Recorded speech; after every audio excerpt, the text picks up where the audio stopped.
Robert Wadlow, tallest man in this century, 8 foot 11 and a quarter, had a size 37 shoe. Pretty big boy, okay? Robert Wadlow would have been just a few inches shorter than Goliath, who was about 9 foot 5 or 6. Robert Wadlow, at age 12, was the world's tallest Boy Scout. Here he is, age 12, with his Boy Scout troop. We would consider that gigantic at almost 9 feet tall, wouldn't we?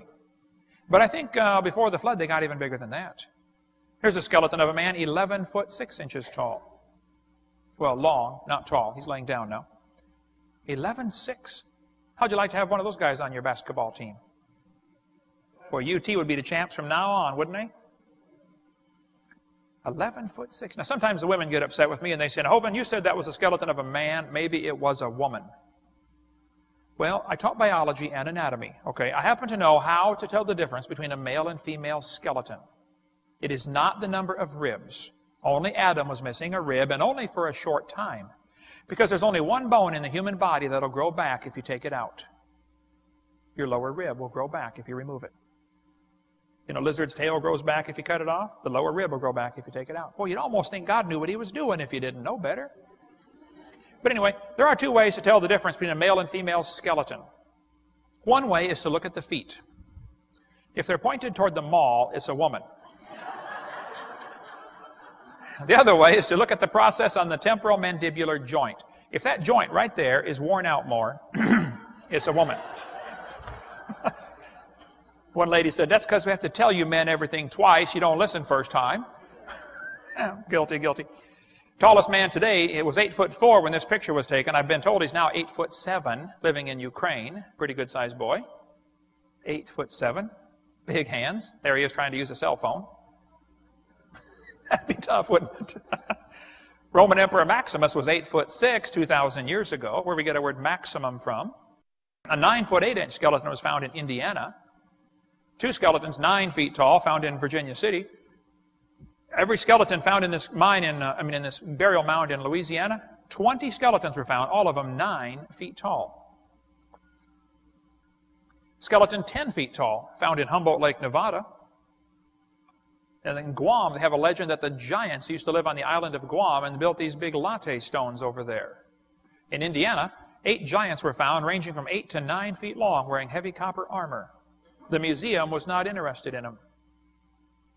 Why would a museum not be interested in 9-foot skeletons to put on display? Could it be that there's a theory called evolution which says we started off small and we're getting bigger? Which makes us feel important, of course, you know. We're evolving. Ye shall be as gods. You're getting better. Could it be the truth is exactly the opposite? People were much bigger before the flood and now we're getting worse? And maybe they're trying to hide that? A 12-foot skeleton found in Lompoc Rancho, California. Another 12-footer found in Tucson, Arizona. The guy had 6 toes. 6 fingers, 6 toes, and a bird-shaped headdress. When the Mexicans, Cortez, went to Mexico and conquered part of it, the people who lived there said, oh, there used to be giants that lived on this continent.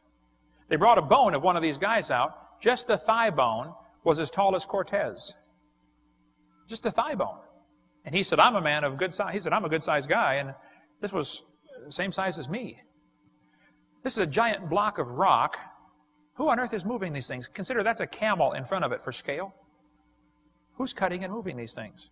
This is a 39-pound axe head. Swing a 10-pound sledge for a few minutes and see why I'm wondering who's swinging a 39-pound axe head. This is a stone designed to be held between the thumb and finger for chipping.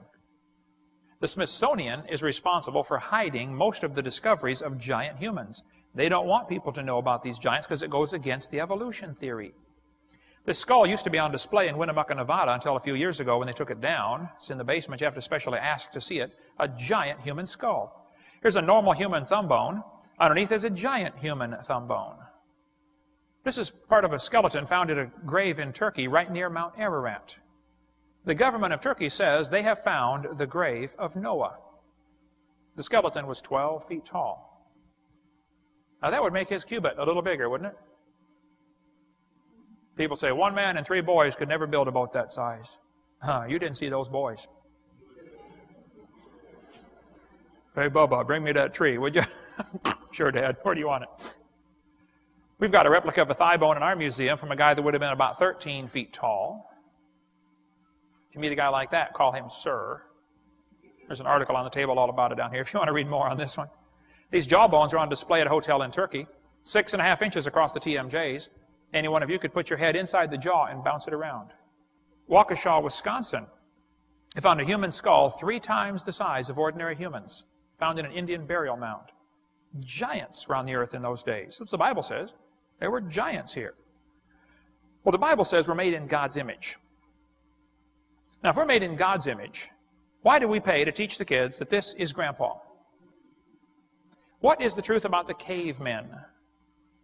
Where do cavemen fit into this picture anyway? I mean, if the Bible's true and the earth's only 6,000 years old, what about the cavemen?